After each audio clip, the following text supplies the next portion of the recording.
Dear participants of the National War Victims Conference, I send you my warmest greetings from Cape Town. How I wish I could have been with you in person as you gather in Kampala to develop a roadmap for a successful transitional justice process in Uganda. I am deeply honored to have been asked by the conference facilitator, the African Youth Initiative Network, to join you at this crucial moment in Uganda's history. Transitional justice promises a better future. But in order to create a better future, we must understand our past. Uganda has a complex history of conflict beginning in the colonial era. The period since independence in 1962 has been marked by intermittent civil disagreements, skirmishes, and war. When people sit down after an argument to plot a peaceful and prosperous future together, the golden rule is for all to accept a share of responsibility for the agonies of the past. Truth is an essential ingredient of reconciliation and recovery. A house built on untrue foundations will inevitably fail. It is far easier to blame others for our failings than to accept responsibility ourselves. But sometimes we have to be bigger than ourselves.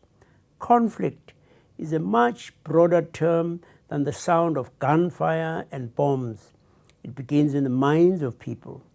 Instead of regarding those of different ethnicity, culture, or political perspective as our sisters and brothers, we tend to regard them as others. Guns and machetes follow.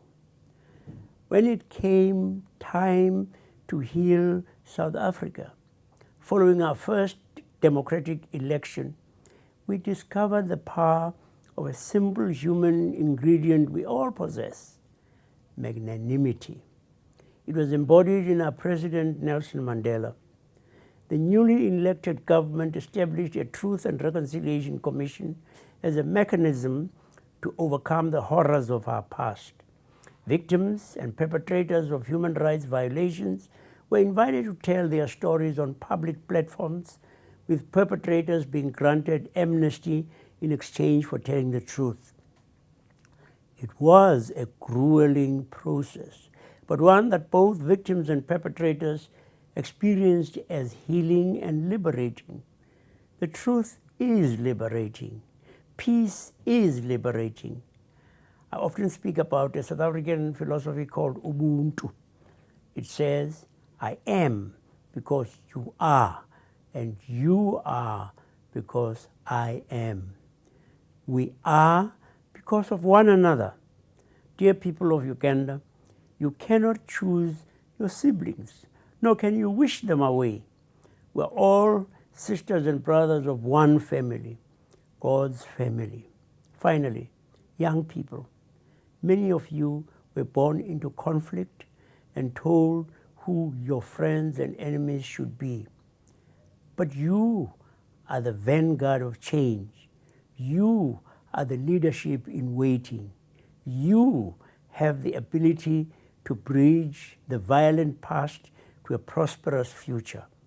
We look to you as the generation of peace. Your children will one day marry someone my generation might have regarded as an enemy. There is much reason for hope. God bless you.